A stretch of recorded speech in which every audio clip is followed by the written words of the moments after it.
Itu terjadi di awal perang, tapi sepertinya protes-protes ini mulai muncul kembali. Putin ingin menciptakan kembali Uni Soviet, dan sekarang Rusia mulai terlihat semakin mirip seperti tahun 1991.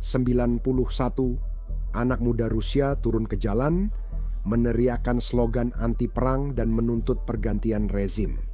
Toko-toko di seluruh negeri kehabisan bahan makanan, mengingatkan kembali pada kelangkaan di era Soviet.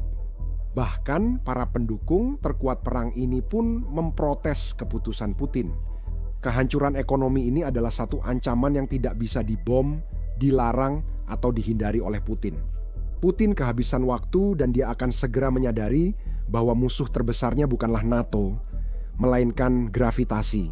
Kamu lihat, tantangan terbesar terhadap kekuasaan Putin dimulai kemarin ketika para pemuda Rusia mulai berkumpul di Saint Petersburg untuk menyanyikan lagu anti perang, lagu yang dilarang sendiri oleh Putin di Rusia. Dengarkan sendiri, lalu kita akan bicara tentang kenapa Putin begitu takut.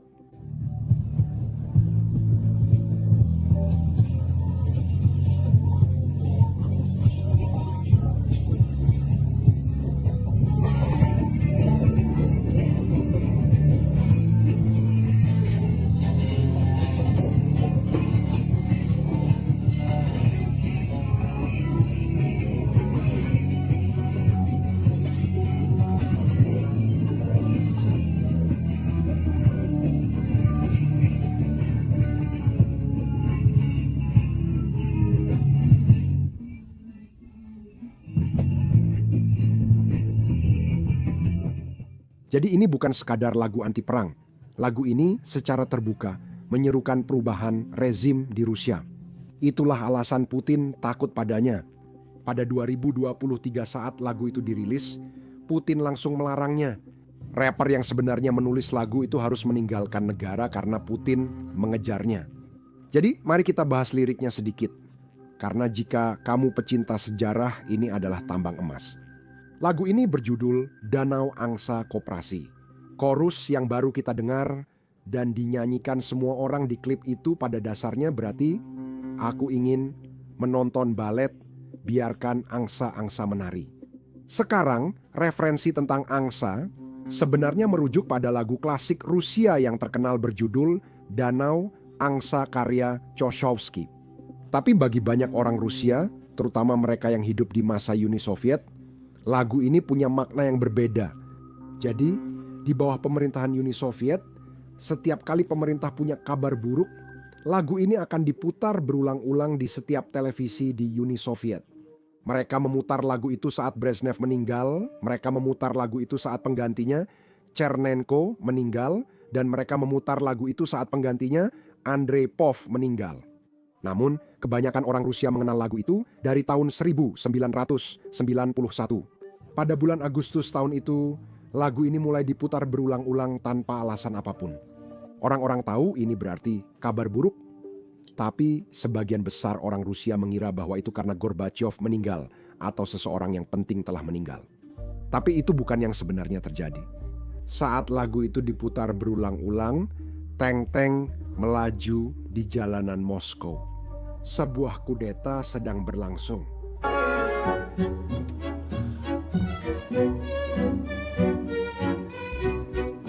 Setelah mengetahui sejarahnya, mendengarkan lagu itu membuat saya merinding. Tapi banyak orang salah ingat soal kudeta ini, termasuk saya. Kudeta ini bukan tentang pembubaran Uni Soviet, justru sebaliknya. Para perencana kudeta sebenarnya ingin menggulingkan pemerintah untuk memastikan Uni Soviet tetap bertahan. Tapi saya yakin banyak dari kalian yang masih ingat, mereka gagal. Tank-tank yang dikirim ke Kremlin untuk menggulingkan. Yeltsin sebenarnya menjadi terkenal karena foto ini ketika Boris Yeltsin berdiri di atas tank dan menyerukan rakyat Rusia untuk melawan kudeta. 4 bulan setelah itu, Uni Soviet sudah tidak ada lagi. Bendera merah, Uni Soviet diturunkan, dan bendera 3 warna Rusia dikibarkan. Sekarang, banyak orang Rusia ingin perubahan rezim itu terjadi lagi. Itulah tepatnya yang diserukan lagu ini. Dan itulah alasan pasti mengapa Putin melarangnya. Tapi sekarang, para pemuda Rusia menyanyikannya di tengah-tengah Saint Petersburg. Saat saya merekam ini, belum ada yang ditangkap. Itu mungkin berubah saat Anda menonton video ini, jadi pastikan untuk memeriksa komentar yang disematkan. Saya akan meninggalkan pembaruan di sana. Tapi seperti yang bisa Anda bayangkan, ada banyak orang Rusia, terutama mereka yang mendukung perang Putin di Ukraina, yang tidak senang dengan apa yang mereka lihat di cuplikan ini. Ini isi pesannya. Sekarang, orang-orang bernyanyi dan melompat-lompat hanya karena mereka tidak bisa menggunakan otaknya. Mereka tidak paham situasi di perbatasan maupun di garis depan. Mereka begitu tidak terbiasa berpikir dan membandingkan, sehingga mereka mengira kalau Putin menginginkannya, maka tidak akan ada perang. Mereka melompat-lompat karena mereka suka musiknya dan sajaknya mudah diingat. Hanya itu saja, mereka pikir mereka keren, memprotes orang penting di pusat Saint Petersburg. Sekarang, sebagian besar pesannya seperti ini. Karena cukup panjang, saya tidak ingin membuat kalian bosan membacanya. Semoga kalian bisa jeda dan membaca sendiri. Saya hanya ingin menyoroti bagian pentingnya. Karena begini, klip ini sedang viral di Rusia dan saya tidak tahu seberapa viralnya, tapi orang-orang di Rusia melihatnya dan komentarnya bukan sesuatu yang ingin dilihat oleh Putin. Inilah inti pesan terkait komentar-komentar tersebut. Sementara itu, setelah video tersebut dipublikasikan di saluran Saint Petersburg kami, para hamster liberal mulai bermunculan, membanjiri kolom komentar.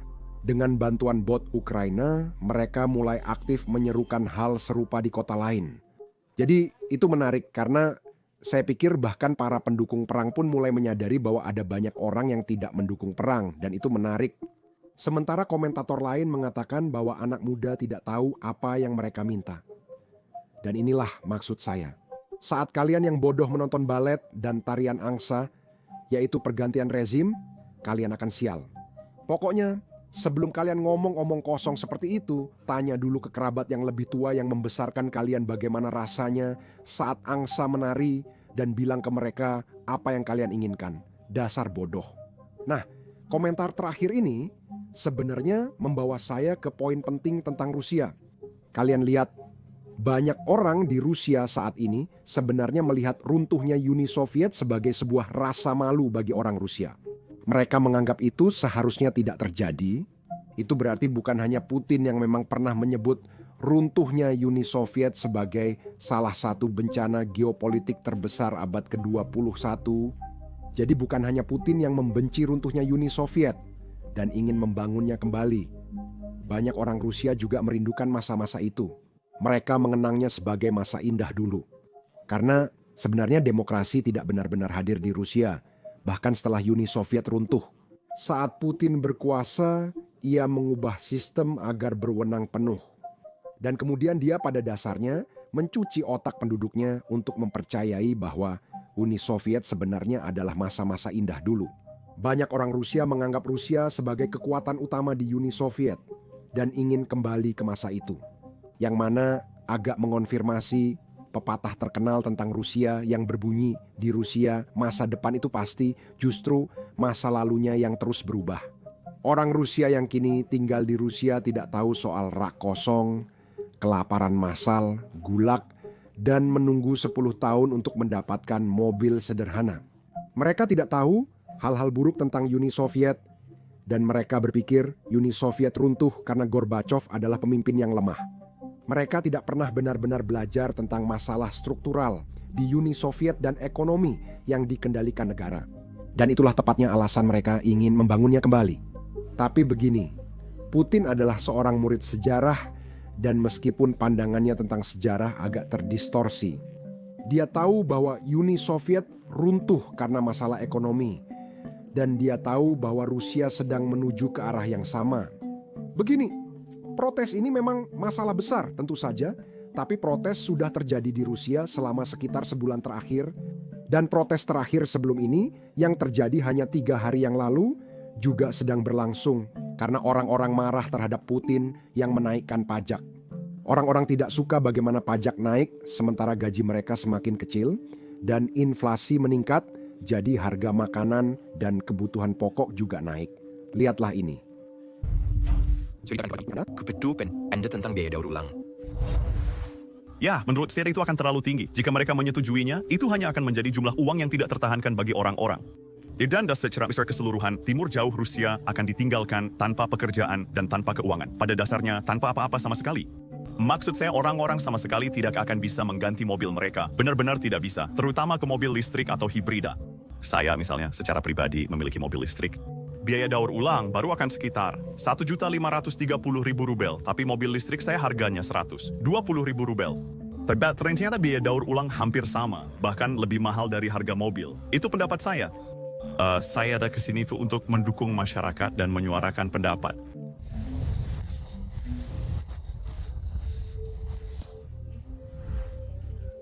Kami di sini menyampaikan protes karena kami sangat paham bahwa mobil Jepang yang bagus, bahkan yang bekas sekalipun, sayangnya dalam kondisi saat ini jauh lebih baik daripada mobil buatan dalam negeri kita. Kemudian patriot tanah air. Tapi